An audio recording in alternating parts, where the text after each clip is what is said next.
E aí, pessoal, sejam muito bem-vindos aqui ao nosso Ambercast, nosso primeiro episódio, o episódio piloto. Vou começar me apresentando. Eu me chamo Vinícius, né?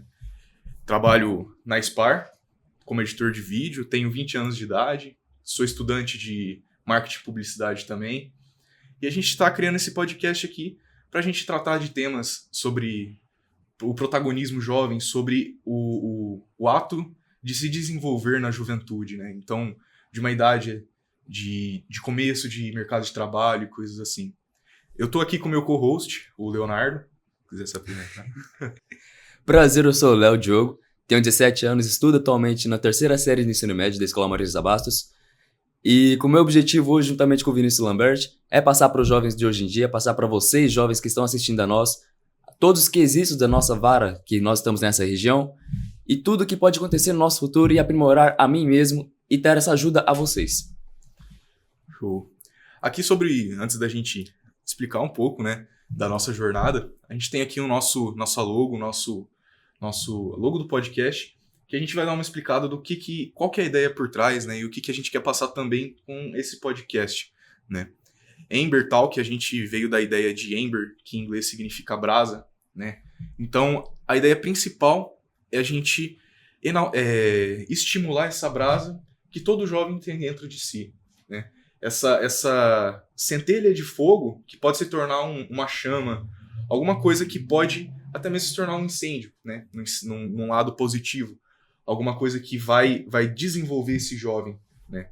Principalmente nessa fase onde a gente tem mais motivação e estamos começando no mercado de trabalho, então a gente também tem mais oportunidades, né? Então aqui a gente tem a logo, né? Aqui em 2D. A ideia é a gente representar isso propriamente com a ideia de brasa. Então aqui a gente tem uma ideia de um carvão simplificado, né? Então é como se fosse um carvão em brasa, o ícone de nossa logo.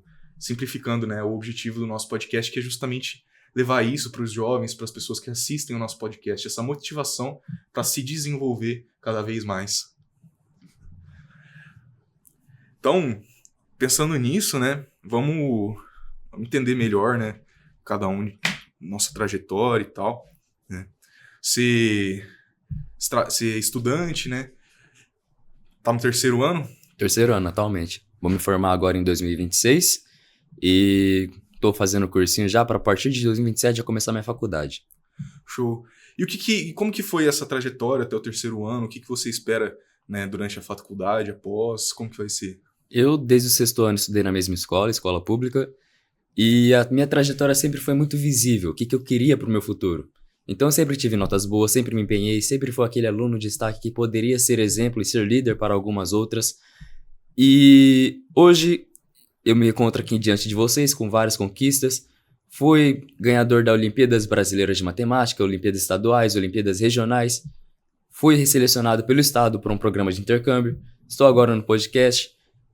Fui presidente do Parlamento Jovem de 2024 e várias e essas outras conquistas eu pude a partir desse caminho desde o sexto ano, sendo muito visível. Show. E você já pretendia, né, seguir esse caminho mais... desenvolver, né? Você teve diversas conquistas, então Olimpíadas, esse tipo de coisa. Foi alguma coisa que foi acontecendo ou você já tinha em mente que você queria esse tipo de coisa? Eu sempre busquei o melhor de mim mesmo. O melhor que eu poderia dar para alguma coisa era o meu esforço. Eu nunca imaginei a proporção que isso teria, que eu teria medalhas realmente próprias ditas de Olimpíadas, que eu teria agora um podcast juntamente com você, que eu teria sido presidente do Parlamento Jovem ou presidente de Grêmio. Eu nunca imaginei tais coisas acontecendo em virtude ao meu empenho. Mas eu sempre busquei ser um aluno empenhado, sempre me dediquei a ser uma pessoa melhor por mim mesmo. Então, tudo que aconteceu foi consequência de meus esforços, e não mirado somente no objetivo. Pô, show de bola. Você falou que fez parte, né, que foi o presidente de 2024 do Parlamento Jovem, né? Explica o que é esse Parlamento Jovem. E sim, em 2023, o presidente Prudente agregou um projeto que já tem no Brasil há mais de 30 anos, que é o Parlamento Jovem. Esse Parlamento Jovem é um projeto diretamente da Câmara Municipal de Presidente Prudente, que em 2023 foi agregado à nossa política pública, que é o seguinte: a Câmara Municipal, trabalhada com os 13 vereadores, com a mesa diretora, suplentes e por assim vai, realizar um projeto para mostrar isso para a juventude também, que nós temos hoje em dia uma juventude muito defasada no quesito político, no interesse político, no saber político. E com isso a Prefeitura de Presidente aderiu a esse projeto, que nada mais é do que selecionar de várias escolas públicas e particulares, várias pessoas, 13 pessoas para compor 13 estudantes de 8, 12, se eu não me engano, até os 16 anos, para compor uma mesa vereadora jovem, o Legislativo, o Parlamento Jovem. Esse Parlamento Jovem visa esses jovens, destaques da escola pública e particular de Presidente Prudente, que se empenham na política e desejam mostrar isso ao público. O nome do programa é Parlamento Jovem Multiplicadores de Cidadania. O ponto importante de todo o projeto, o objetivo, é a segunda parte, multiplicadores de cidadania.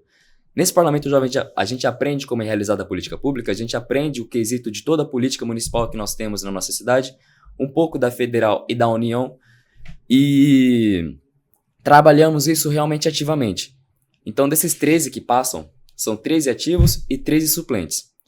Os 13 suplentes vão sempre estar apoiando os 13 ativos no trabalho deles. É um trabalho remunerado? Não, é totalmente voluntário. Então eu, em 2024, tive essa oportunidade, conheci pela minha escola esse projeto, a minha professora de Sociologia me apresentou esse projeto, eu achei muito interessante, eu sempre gostei muito de política, era interessado já desde 2022 mais ou menos, e eu aproveitei, enganchei esse projeto, fui atrás de saber o que era o Parlamento Jovem, e foi aí que em abril de 2024 eu comecei a ter algumas reuniões de formação na Câmara Municipal. Lá eu tive várias outras pessoas, vários outros alunos de escolas que também queriam participar. Era a segunda edição do programa, começou em 2023. E por 4 sessões seguidas a gente aprendeu um pouco de todos os quesitos da política, seja da esfera municipal, da esfera estadual e da esfera nacional. E no quarto encontro nós tivemos um projeto cultural, um teste cultural, se não me engano o nome. Uma prova cultural, que foi dissertar uma redação escrita sobre tudo aquilo que nós vimos nessas sessões e tudo aquilo que nós entendíamos pela política, pelo saber político e pela ação, do agir politicamente na cidade. As 13 melhores redações, ou seja, as que os corretores julgavam como as que mais aprenderam, as que mais têm conhecimento para isso, mais têm capacidade para redigir esse Parlamento Jovem, foram selecionadas para compor a mesa vereadora, Mirim Jovem. Eu passei em primeiro lugar. Tive a honra de direcionar a primeira sessão, a sessão de instalação, e logo em seguida, na primeira sessão ordinária, eu fui eleito presidente da primeira legislatura jovem, pelos meus próprios 12 companheiros vereadores jovens. E por assim eu segui até o final do ano, realizando projetos inéditos, tanto aqui quanto no Brasil inteiro. Em 2024 nós tivemos eleição municipal. Eu fui um dos primeiros, o primeiro parlamento jovem redigido por mim, direcionado a mim, a sabatinar os candidatos a prefeito e a vice-prefeito da cidade. Então foi uma coisa inédita no Brasil, nunca antes vista pelo Parlamento Jovem nos últimos 30 anos, desde a sua criação, e tudo isso graças ao esforço que eu tive, ao apoio da minha escola, e graças a essa movimentação pública dos jovens de interesse à política que eu tive em 2024. Poxa, show de bola isso, cara. Então o Parlamento Jovem, ele atua em várias frentes, né, se for parar para ver, essa questão educativa, né, das pessoas que fazem parte, mas também com projetos, como você disse, né? Quais seriam esses projetos? Com certeza, o Parlamento Jovem atua com várias frentes. Se a gente for realmente pegar em pauta, o trabalho de vereador realmente, o trabalho do vereador jovem é espelhado no trabalho de um vereador municipal. O vereador da cidade, o vereador municipal, ele busca estar sempre ali olhando para o executivo da cidade. Então ele está sempre supervisionando. O executivo fez certo? O executivo precisa fazer tal coisa? Eu posso fazer o que para o executivo fazer tal coisa? O que eu posso apoiar? Então eles fazem projetos de lei, requerimentos, eles olham diretamente para o executivo e para a sociedade em si. Então se uma sociedade está com um problema em determinada região e tal problema, é o vereador que vai lá atrás fazer isso. E o vereador jovem nada mais era do que um espelho disso. Então o vereador jovem fazia o quê?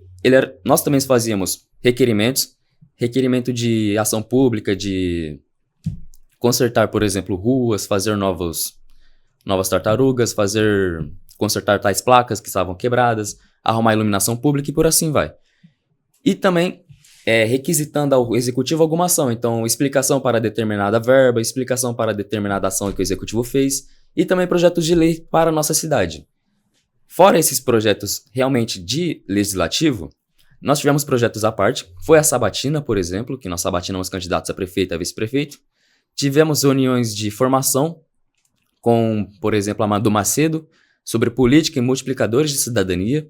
Madu Macedo foi uma escritora que escreveu vários livros sobre a legislatura brasileira, escrita para a juventude, então ela é escrita de uma forma mais dinâmica, tem quadrinhos no meio, e ela tem uma formação para nós sobre cidadania, sobre política. Além de várias formações, nós tivemos várias reuniões com chefes, realmente com alto escalão de Presidente Prudente, no quesito de Banco Central, no quesito da Sabesp, para conhecer melhor essas políticas públicas e privadas da nossa cidade, e por assim vai. Poxa, muito interessante. Então vocês fazem um trabalho realmente espelhado, né? Questão de legislação. E você teve uma visão bem extensa, né? Se parar para pensar sobre essa questão de como funciona a estrutura. Mas o que você tirou de coisa mais importante, assim, quando um presidente do Parlamento Jovem? Como presidente do Parlamento Jovem, eu não só aprendi a realmente olhar para o meu público, eu aprendi a entender ele. Eu vivo no meu meio social, assim como você vive, assim como nossos parceiros vivem, como nossos amigos vivem. E eu percebo que, quando nós falamos de política, a gente está muito centrado na nossa única opinião pessoal. E o Parlamento Jovem me oportunizou a aprender muito mais disso, que não é somente a minha visão, que vai ter impacto para o mundo inteiro. Se determinada sociedade, na qual eu não vivo, tem determinado problema, eu não vou conhecer de primeiro, eu tenho que ir atrás de saber disso. Esse é o principal papel de vereador. O vereador é muito regionalizado, eu saí de tal bairro, eu posso cuidar desse bairro, mas o vereador, assim que ele se torna vereador, ele tem o interesse de prosseguir para a cidade inteira. Ele tem o interesse de, naquele bairro específico, que ele não abrangia antes, tem determinado problema e ele pode ajudar isso.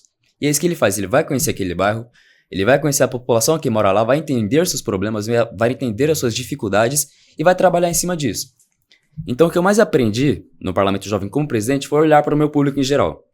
Não somente ao meu meio, mas todo mundo que vive em minha volta e ajudar essas pessoas a melhorar elas mesmas. Sim, entendi. É interessante, né? Porque, de certa forma, acaba saindo muito, né? Da bolha, da bolha que a gente cresce e vive. A gente acaba conhecendo diversas coisas, né? Eu acho isso muito, muito interessante. E você pretende, talvez, por causa dessa experiência, seguir alguma coisa assim, talvez no futuro, a longo prazo, não sei? Eu já tive um sonho de criança, assim, de partir realmente para a política. Já tive aquele sonho de ser governador, de agir na questão da educação, da infraestrutura de São Paulo. Hoje em dia eu penso mais em realmente trabalhar, talvez realmente como vereador, no futuro, um futuro um pouquinho distante, talvez partir para algo, realmente atingir esse sonho de infância de ser governador, mas meu principal objetivo é trabalhar comigo mesmo e com a população que eu vivo, então sempre vou estar ajudando e sendo ativamente político no meu meio. Então se eu vejo que no meu meio tem tal dificuldade, eu vou agir positivamente em prol disso. Então, se eu tenho um problema, por exemplo, da minha comunidade, eu vou atrás da figura representante, da figura maior da sociedade, para resolver esse problema. Então, eu posso não estar agora no topo, mas eu estou sempre agindo politicamente. Sim. A política ela não é só no topo, né? Dá para ser político, não de maneira negativa, mas político no sentido de estar ativo na comunidade, sendo um cidadão comum, né? Com certeza. Um cidadão que negligencia a política, negligencia a própria vida em si. Eu digo isso porque tudo que nós temos hoje em dia, no nosso âmbito, na nossa vida, no nosso cotidiano, é tudo política. Eu posso não gostar de política, por exemplo, mas tudo que eu faço e uso vem de política. E se eu uso aquilo, eu já estou fazendo política. Eu vou dar um exemplo de um estudante de escola pública que usa o ônibus da Soul, empresa daqui que está em Prudente agora, e ele odeia política, não gosta. Mas ele está sempre lá reclamando que o ônibus da Soul, por exemplo, pode ser que não tenha problemas ou pode ser que seja muito bom. E ele está sempre falando isso. Ontem ele falou, ontem eu peguei o ônibus, veio no horário certo, veio certinho, o ônibus limpo. Isso é política. Eu estou participando da política assim que eu falo de tal coisa. Se eu tenho uma coisa na minha rua, minha rua agora está limpa, graças ao trabalho de tal pessoa. Isso é política. Política eu posso agir não somente ir lá e reclamar de alguma coisa, eu posso não é somente ir lá e pedir alguma coisa do órgão público.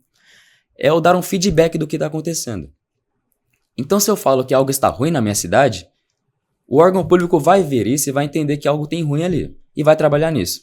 Então política não é somente estar no topo, Não é só necessariamente estar ali com a canetada na mão. Política é você trabalhar agora de baixo. Eu não sou nada ainda no quesito político, mas eu trabalho na política como sendo cidadão. É dever de cidadão ser político. Sim. Você comentou também que, você falou, né, a longo prazo talvez, mas e no seu curto prazo, né? Você tá no 3º ano do ensino médio, se não me engano, né? Tá prestes a prestar vestibular, talvez começar a faculdade. O que você pretende esse final de escola, né? Após esse final de escola, eu tô agora no 3º ano, sim, fazendo cursinho pré-vestibular, e eu imagino que na minha pós-escola, eu esteja buscando mais o meu sonho de formação. Construir a minha carreira, a minha estabilidade financeira, a minha estabilidade domiciliar, construir tudo perfeitamente até eu realmente conseguir ingressar na política. Porque eu não posso, por exemplo, vou dar uma fala comum. Eu não posso ir cuidar da casa dos outros se a minha casa está bagunçada. Então, assim que eu sair da escola, eu vou buscar arrumar a minha casa, ou seja, ter o meu bom emprego, conseguir estabilidade para assim, então, realmente fazer a diferença na vida das pessoas. Show de bola. E você pretende arrumar essa casa no sentido... O que você pretende como emprego, esse tipo de coisa? Eu pretendo ser engenheiro. Eu tô com foco de ser engenheiro e principalmente passar no ITA. Então, em São José dos Campos, que é o polo do ITA, eu estudo para isso. Estou agora no cursinho do Poliedro também estudando diretamente para o ITA, ser engenheiro do ITA. E o meu principal objetivo é me formar em engenharia da computação, ter conhecimento disso, fazer muito freelance, por exemplo, disso. E no futuro, talvez, abrir uma própria empresa de comunicação, ou então abrir uma empresa justamente somente de programação e sempre agir publicamente também no quesito político. Eu não vou ficar focado apenas no meu privado, ficar focado na minha empresa, ficar focado no meu trabalho. Eu vou estar sempre ajudando a população ao meu redor, sempre fazendo esse papel de cidadão. Puxa, legal. É interessante que a política, ela sempre tá... Toda fala que você fala, sempre a política tá envolvida. Isso é muito legal. Mas, de onde que surgiu essa ideia de seguir como profissão essa área de engenharia de computação?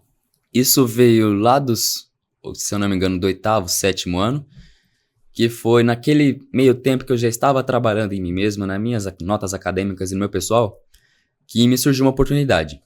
Foi a oportunidade da OBMEP, que é uma Olimpíadas Brasileiras de Matemática das Escolas Públicas. Eu não tinha feito ainda. 6º ano eu peguei pandemia, 7º ano pandemia, eu só fui realmente voltar à escolaridade no 8º ano. E logo no 8º me surgiu essa oportunidade, minha professora de matemática me apresentou.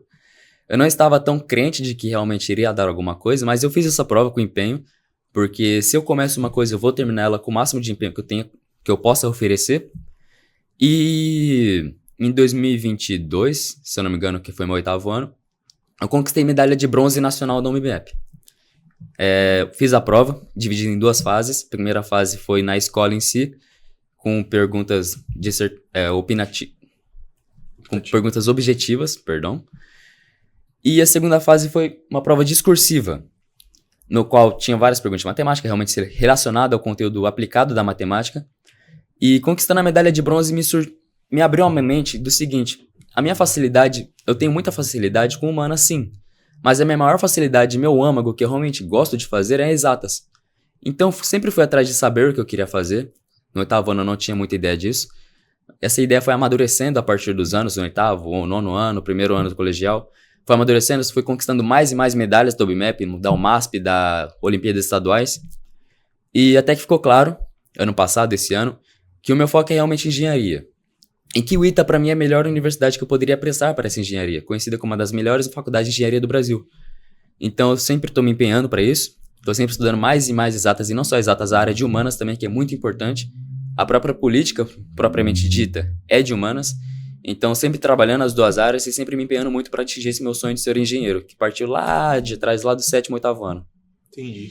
Você falou que no 8º, não me 8º ou 9º foi a pandemia, né? Você comentou? Meu 6º e 7º ano foi pandemia. 6º e 7º. Como que foi esse período, né? Você saiu, aí você já voltou, né? Pegou a medalha de bronze na OBMEP, mas e durante a pandemia, como que foi esse período de estudo, esse tipo de coisa? Durante a pandemia foi um projeto, acho que para todo mundo, muito difícil, ter que sair daquela rotina de ir para a escola, de ir para o trabalho, de estar sempre acostumado a fazer aquele do nada ter que parar abruptamente. Foi um período difícil para todos, igualmente para mim.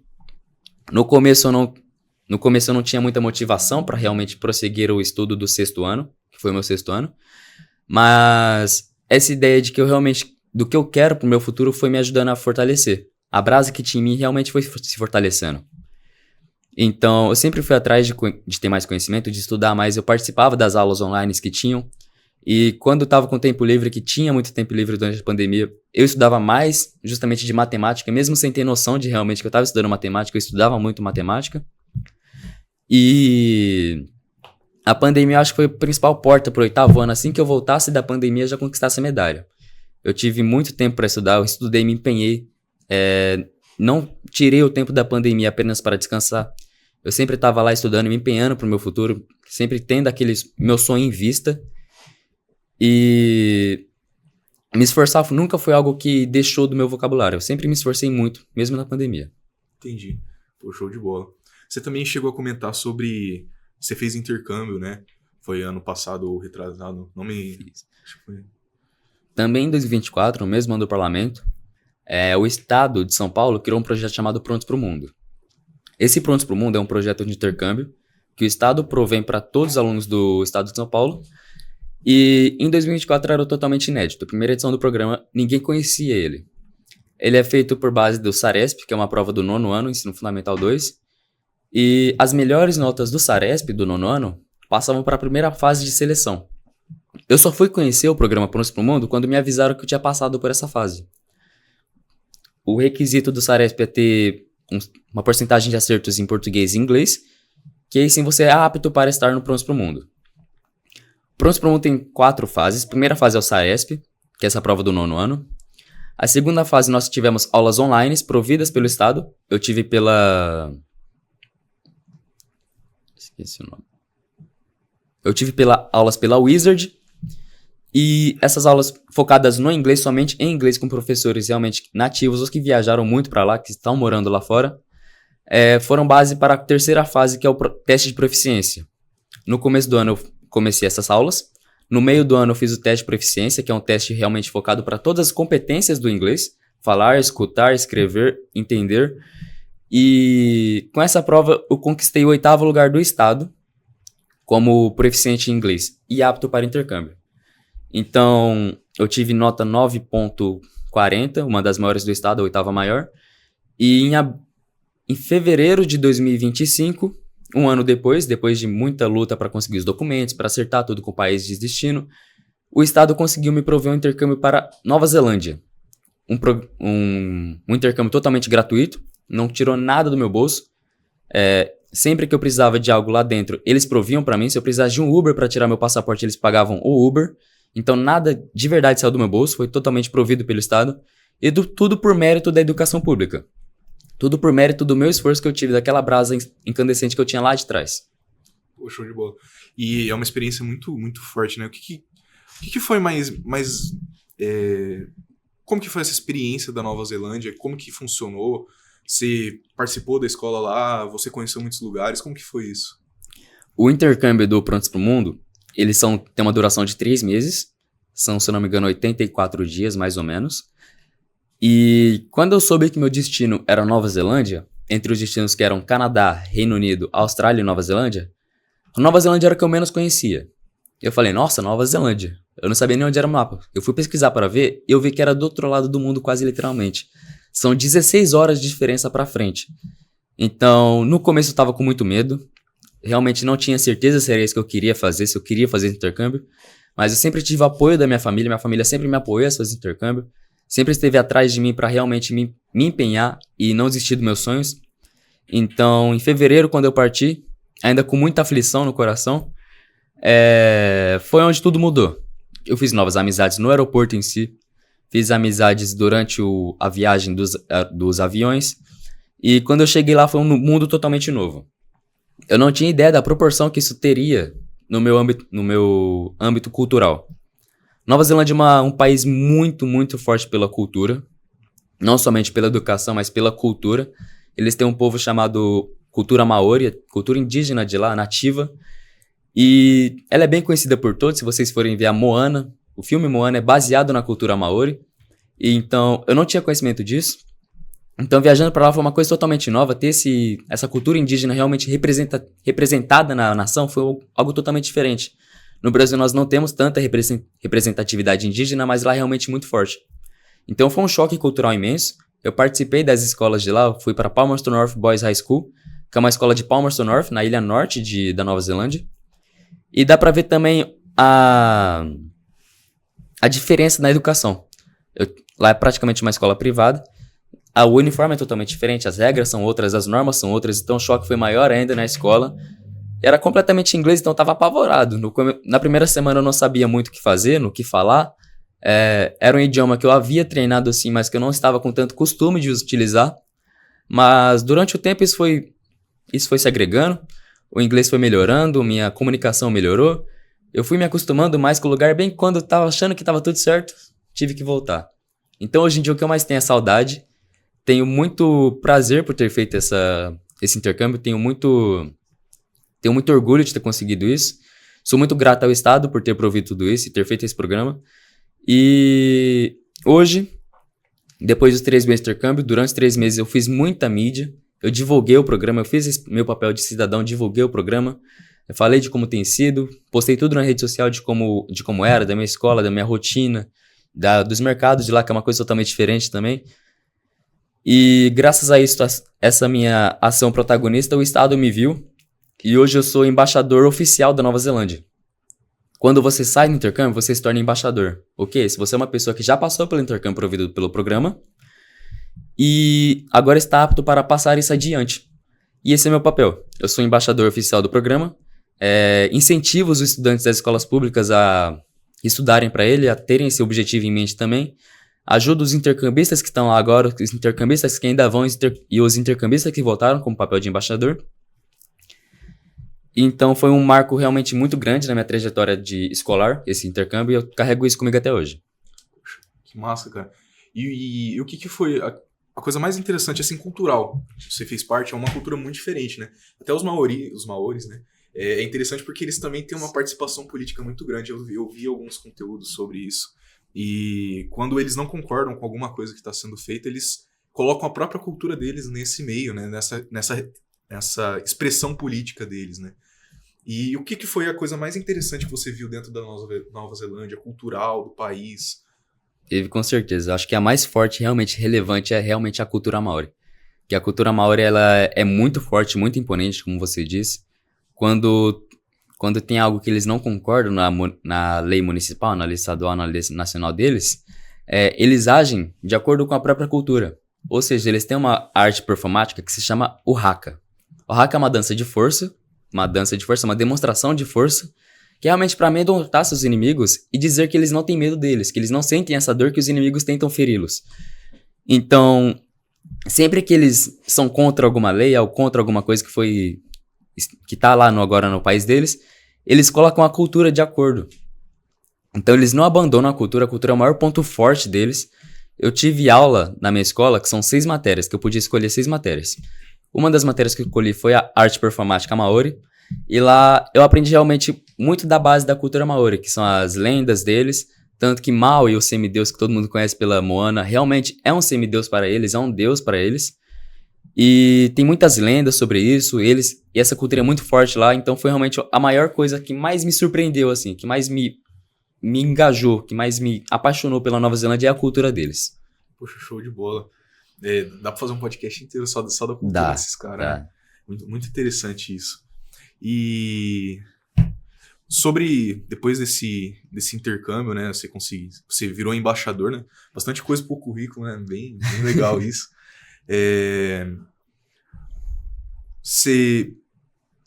Peraí.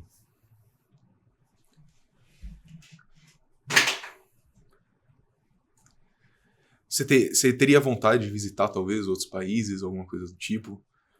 Eu tenho. Depois que se visita o primeiro país, a sua maior vontade é visitar os outros. Porque a gente tem uma impressão de que a gente está muito preso no Brasil, ou às vezes nem até mesmo no Brasil, mas muito preso no estado ou no próprio bairro, às vezes. E sair do Brasil, sem pagar nada, com essa oportunidade que eu não teria se não fosse pelo Estado, abriu na minha mente algumas portas, algumas frentes. E uma delas é de realmente visitar outras culturas, visitar mais países e ter mais esse aprendizado cultural e acadêmico que eu poderia ter em vários outros lugares. A bagagem que o intercâmbio me deu, que o Prontos para o Mundo me deu, eu imagino que seja muito grande para minha formação pessoal, que realmente me motivou na educação, que motivou realmente no valorizar a cultura da nossa população. Então, depois que eu saí da Nova Zelândia, minha primeira fala, assim, a que eu mais falei era que eu queria voltar. Não só para lá, mas também para outros países. Eu imagino que durante a faculdade também tem um programa de intercâmbio, vai ser um dos meus focos, ter mais programas de intercâmbio para mim mesmo, conseguir mais intercâmbios para fora e com certeza visitar muito mais culturas do que somente a do Brasil e a da Nova Zelândia que eu tive a oportunidade de conhecer. Poxa, show de bola. Cara, eu falar pra você que eu também tenho muito interesse em fazer intercâmbio.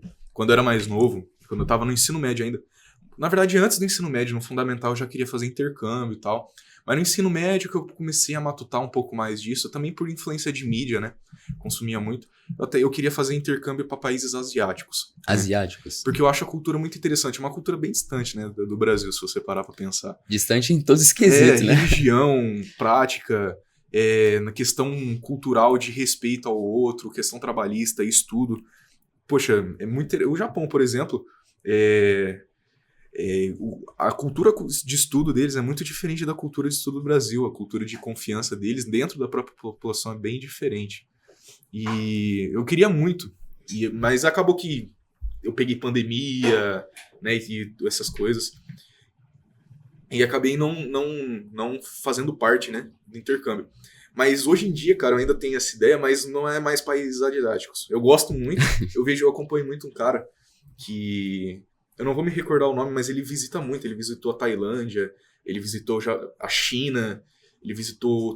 Não lembro se é o Tibete, mas são países asiáticos que não são muito conhecidos também e tem uma cultura muito interessante, sabe? Cultura de rua, esse tipo de coisa. Mas eu tenho muita vontade de visitar a Rússia, acredita? A Rússia? A Rússia, mas pela cultura mesmo. Pela cultura russa. Porque tem alguns lugares lá, não sei se você já... Assim, eles deixaram muitos lugares que são pontos turísticos, né? Após a queda da União Soviética e tantas outras coisas. Mas eles também têm alguns lugares muito, muito interessantes relacionados à própria cultura, religião, esse tipo de coisa, né? Eles são lá ortodoxos e eles têm uma igreja muito interessante que eles construíram fundindo tanques, né, depois da Segunda Guerra Mundial. Tanques? Realmente tanques de guerra? Tanques de guerra. Que diferente. Da Alemanha. Eles fundiram e construíram uma igreja, um memorial, né, na Segunda Guerra. Muito interessante, né? Mas, com certeza, estando lá vai ser bem diferente do que... Totalmente. Qualquer país fora do Brasil vai ser totalmente da cultura que a gente tem aqui, né? Sim, totalmente diferente, cara.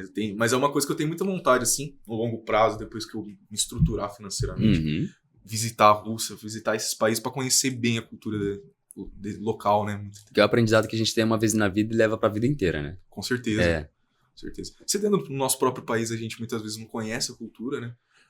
As coisas, a gente que mora aqui no estado de São Paulo, a gente não vai conhecer muita cultura, por exemplo, do Nordeste, das regiões do Amazonas, ou então de outros lugares do país, até mesmo do Sul, que é um pouco mais próximo da gente muitas vezes não conhece. Sim, isso foi o que mais me surpreendeu quando eu comecei o intercâmbio. Porque eu sabia que a cultura indígena brasileira não era tão valorizada, não era tão exibida publicamente. Mas quando eu cheguei na Nova Zelândia, eu percebi que era muito pior do que eu pensava.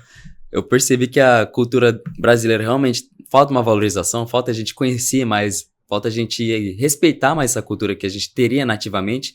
E não só dos nativos, mas também a regionalidade. A região que a gente está agora, a região que está agora no Nordeste, a cultura nordestina, a cultura centro-oeste. Ter esse respeito, ter essa valorização por essas culturas que a gente tem, porque o Brasil é um dos maiores países do mundo, é o 6º maior do mundo, se não me engano. E um país de tão grande extensão e a gente não ter tanta valorização é muito triste, eu imagino. Sim, e é valorizável isso demais, cara. Porque é um país muito miscigenado, né? É extenso e muito miscigenado. No Sul a gente tem muita gente que veio da Europa, muita gente que veio da região da Alemanha, esse tipo de coisa, né? No Nordeste a gente tem muita influência religiosa, mas é uma religiosidade diferente do que a gente vê aqui no estado de São Paulo, no Mato Grosso. O próprio Mato Grosso, eles têm uma cultura que eles são quase vizinhos, eles são vizinhos de São Paulo. Tem, né? Se você pensar em 3 estados diferentes, assim como você falou, é totalmente oposto. A gente pega o sul com essa influência é mais nórdica, eu acho, né? Países nórdicos. Sim. O Nordeste é muito focado também no folclore. O folclore nordestino é muito, muito famoso. Se a gente vê o folclore que a gente tem aqui no São Paulo, que a gente busca esse reconhecimento, é totalmente diferente do de lá, continua sendo diferente, mesmo tentando reconhecer. O Centro-Oeste também com a cultura indígena é muito forte lá com o Centro-Oeste, no Norte, ali mais pro sul, no Mato Grosso. Então, nós temos no Brasil, em qualquer estado, se a gente pegar 2 estados vizinhos, vai ter uma diferença cultural enorme. Sim, a gente tem um mundo dentro do Brasil, né? Se parar pra pensar. Em São Paulo até cultura japonesa bastante tem. Tem, principalmente na Liberdade, né, que fala? Na Liberdade. Isso é bem legal. Cara, isso, assim, hoje eu trabalho como editor, né? Isso influencia, eu uso muito isso como base pro meu próprio trabalho, né? Eu gosto muito dessa questão estética dos outros países e esse tipo de coisa. Então, toda vez que eu trabalho como editor, essa parte visual, estética de vídeo, esse tipo de coisa. Então, eu sempre me baseio muito, cara, nessas culturas, esse tipo de coisa. Esse olhar mais sensível que você tem que dar... Muitas vezes é uma situação bruta, né? Mas você tem que olhar com um olhar mais sensível, pensando também na questão cultural. Isso é bem interessante. Me baseio bastante nisso, cara. É uma coisa que eu acho muito legal. Sim. Cultura de outros lugares, cultura de outros países. Que a gente pode se basear nelas também. Por mais que a gente tenha uma cultura aqui própria, a gente pode se basear nas outras para melhorar a nossa mesma. Sim, com certeza. A gente consegue, com certeza. Isso é bem, bem interessante. Bom, então a gente falou bastante de mim. Certo. Dá pra falar de você, né? Pode ser. Tá? Se você quiser. Não sei se vai servir, mas... Pode ser que sim, vamos ver.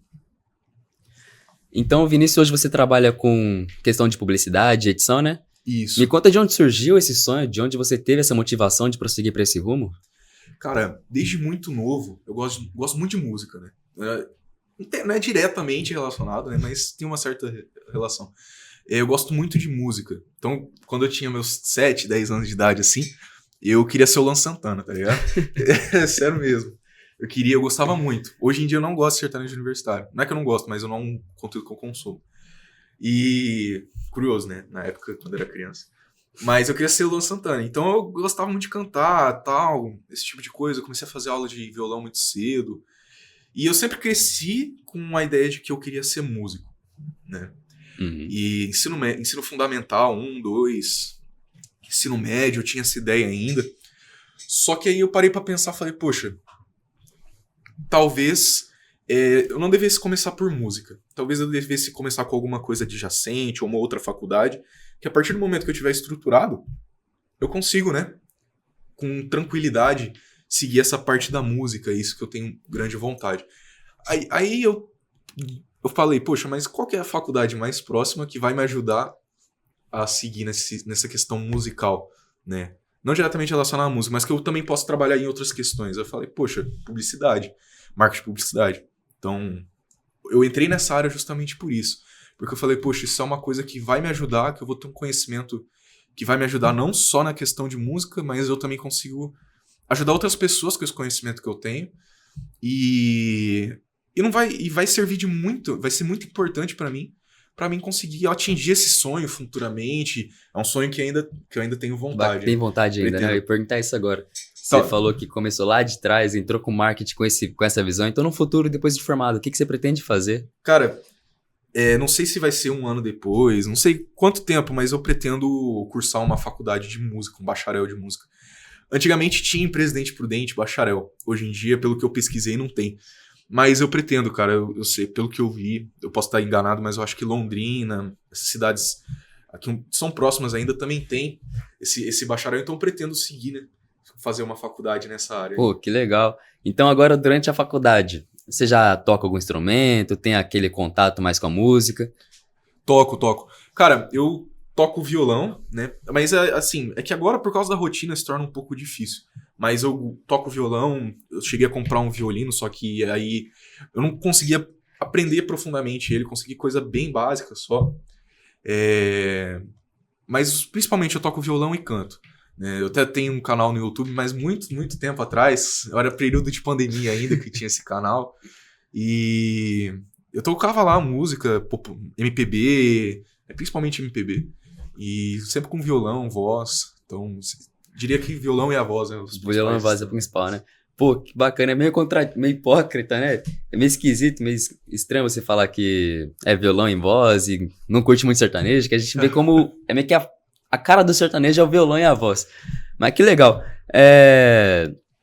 Então, depois de formado, já que não tem bacharel em Prudente, infelizmente, você tem alguma visão de onde você vai seguir o seu caminho? Sim. Como eu falei, eu pretendo ir para... Não quero ir tão distante no momento. Pretendo ir para faculdades, né? Principalmente públicas, próximas da cidade de Presidente Prudente. Mas eu pretendo... não diria exatamente o estilo, porque eu gosto muito... Eu sou bem eclético, né? Então eu gosto muito de MPB, eu gosto muito de música sacra, né? Cara, tem vezes que eu cato assim pra ouvir e eu vou destrinchando, pesquisando, né? Música sacra ocidental, oriental, né? Relacionada à religião mesmo, católica ou ortodoxa, né? São bem diferentes, eu acho muito interessante isso, né? Também gosto muito de música clássica, né? Erudita, música instrumental. Então, diretamente, para qual caminho eu vou seguir eu ainda não tenho certeza. Para qual estilo, ritmo, enfim. Mas eu sei que eu quero seguir alguma coisa com a voz, principalmente. Principalmente com a voz. Principalmente com a voz. Não sei se talvez eu estive pensando bastante sobre sacro, né? Sobre canto erudito, clássico. É que o sacro ele se assemelha bastante, né? Então talvez seguir por esse lado, essa parte um pouco mais erudita, esse tipo de coisa. Relacionada à voz mesmo, principalmente. Cara, que bacana. Eu já quis um dia cantar, mas eu percebi que eu não tenho nada a ver com isso. Não dá certo, minha voz não é pra canto. Então, ver alguém com esse sonho, eu apoio muito, é muito bacana de ver. Eu acho muito bonito quem canta, quem sabe tocar. E, bom, pra sua carreira, então, você quer muito fazer música? Pretende ser cantor em si, propriamente dito? Ou trabalhar em algum grupo, coisa do tipo? Cara, eu até pensei, né, em grupo, né, a princípio. Até tava pensando em ver se a Imprudente tinha algum, sabia? Relacionado a isso, até cheguei a achar algumas escolas de canto sacro aqui em Presidente Prudente, mas talvez em grupo mesmo, principalmente, mas é uma coisa ainda que é um pouco nebulosa, esse aí eu não tenho certeza se vai ser uma coisa mais solo, se vai ser em grupo ainda. Ah, entendi. Então, cara, acho que Prudente tem muitos grupos. Não sei se é o mesmo estilo, mas tem um grupo de cantoria. O que eu mais vejo hoje em dia, que eu sou cristão, sou católico, é o grupo de igreja. PA, por exemplo, tem muito cantoria. Você já é de alguma religião também? Eu sou católico, né? Eu gosto muito da estrutura, né? Teologia, que é essa questão estética também é muito, muito belo isso.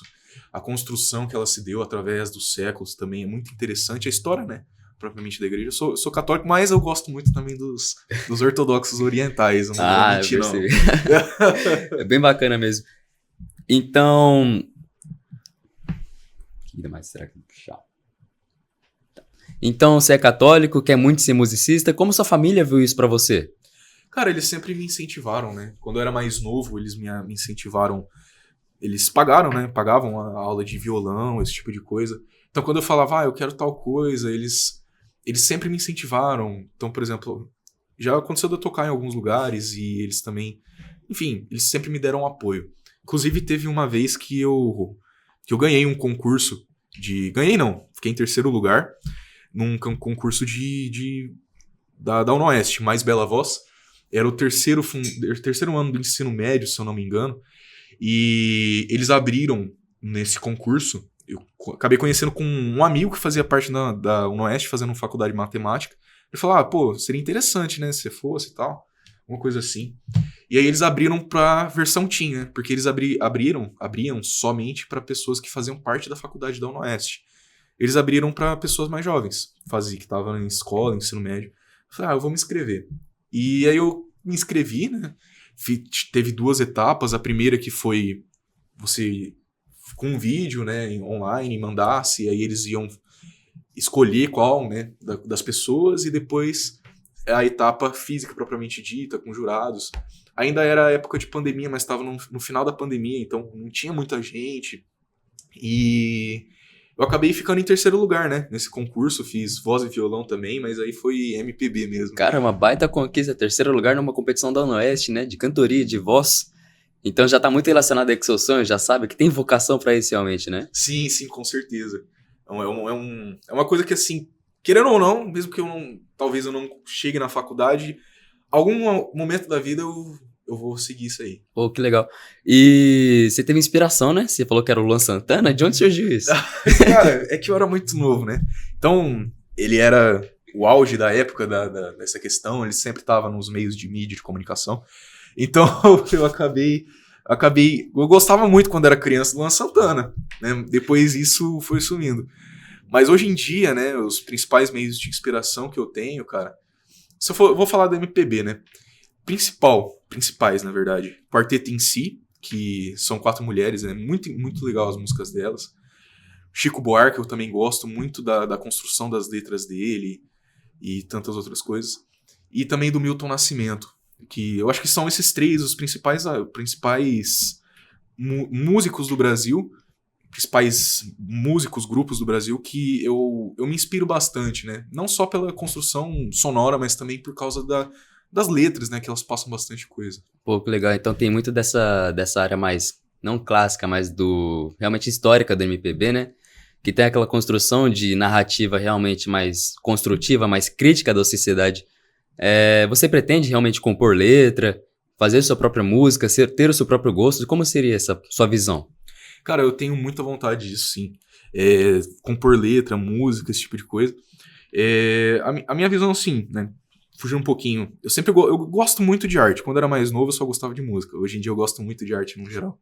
Então eu gosto muito de poesia, que contribui também para a estruturação de letras e tantas outras coisas. Eu acredito que assim, só falta habilidade mesmo no sentido de parar um tempo e estruturar isso. Mas eu já tive algumas tentativas de começar, saiu alguma coisinha, principalmente um arranjo, mas ainda não cheguei a construir nada ainda sobre isso. Mas é uma coisa que eu pretendo sim. Pô, que bacana. Agora que a gente já se conhece, nós vemos aqui 2 pessoas totalmente distintas. Ele é cantor, eu não sei cantar nada. Eu gosto muito de política, ele também imagina que gosta muito de política também. E nós vemos aqui muito quesito social diferente. Então qual que é o nosso objetivo com o Ibertalk? Show. O Embertalk, né, como eu disse, levar o protagonismo juvenil, o protagonismo na juventude. Nosso objetivo com o Embertalk é isso, é a gente motivar você jovem que está assistindo, às vezes nem jovem, mas você que vê que um jovem está conquistando tantas coisas, um jovem está chegando a determinados lugares, e você fala, poxa, eu também posso chegar nisso, eu também posso conseguir isso, eu também sou jovem, entendeu? Então, o nosso objetivo com o Embertalk é mostrar isso, é mostrar que a gente jovem, a gente também tem poder de conseguir as coisas, a gente tem poder de ser protagonista nesse quesito. Então, o Embertalk, ele vem com essa ideia, né? Então, a gente vai trazer aqui jovens de 15 anos de idade, 14 anos de idade, até pessoas de 25, 26 anos de idade que também estão começando agora essa carreira no mercado de trabalho, muitas delas que já possuem empresas, mesmo sendo muito novas. Então, o nosso objetivo com o Embertalk é justamente isso, é a gente mostrar para você que assiste, para você que consome esse conteúdo, que você também pode, basicamente isso. Então, uma grande lição que nós temos aqui é que não tem uma idade certa para começar. A gente tem aqui um estudante da UniOeste, tem 20 Toledo. Nós temos aqui um estudante da Toledo, tem 20 anos. 20 anos. Eu tenho 17, estou ainda na escola e não existe uma idade certa para começar a realmente construir o nosso próprio. Então, o nosso principal objetivo com o Embertalk é realmente dar uma ignição nessa chama que vocês têm dentro, essa motivação que vocês precisam e mostrar que realmente não é só a gente que tem isso. Não é só eu que tenho intercâmbio, não é só ele que realmente pode cantar e virar músico. Vocês também podem. Esse é o nosso principal objetivo. Show de bola. Também, né, puxando aqui, se vocês quiserem seguir a gente no YouTube, o nosso canal atualmente vai ser o Embertalk. Só pesquisar lá, vocês vão encontrar. A gente também vai ter as nossas redes sociais que vão ficar aqui no vídeo, vocês podem ver depois, né? E também agradecer a Sparcast que ofereceu esse espaço pra gente, esse projeto que é muito interessante e que a gente consegue levar até vocês essa visão de mundo diferente e essa motivação para vocês também. Então, nosso objetivo é totalmente esse, é mostrar para os jovens que não é só a gente que pode, eles também podem. E Se você tem uma história muito bacana, se você tá com dúvida, se você tem alguma dúvida sobre o seu futuro, é na Ibertal que a gente vai conversar disso. Nós vamos trazer vários especialistas, várias pessoas protagonistas da nossa sociedade. Podem ser jovens, podem ser realmente crianças até, ou até mesmo alguém mais experiente de vida, mas que realmente pode agregar muito na nossa visão de futuro. E é isso que nós queremos para você, uma visão realmente performativa para toda a sociedade de Presidente Prudente. Exatamente. Bom, então, acho que basicamente é isso, né? Aguardem que em breve teremos novos podcasts e se inscrevam no canal. E é isso, pessoal. Valeu! Até!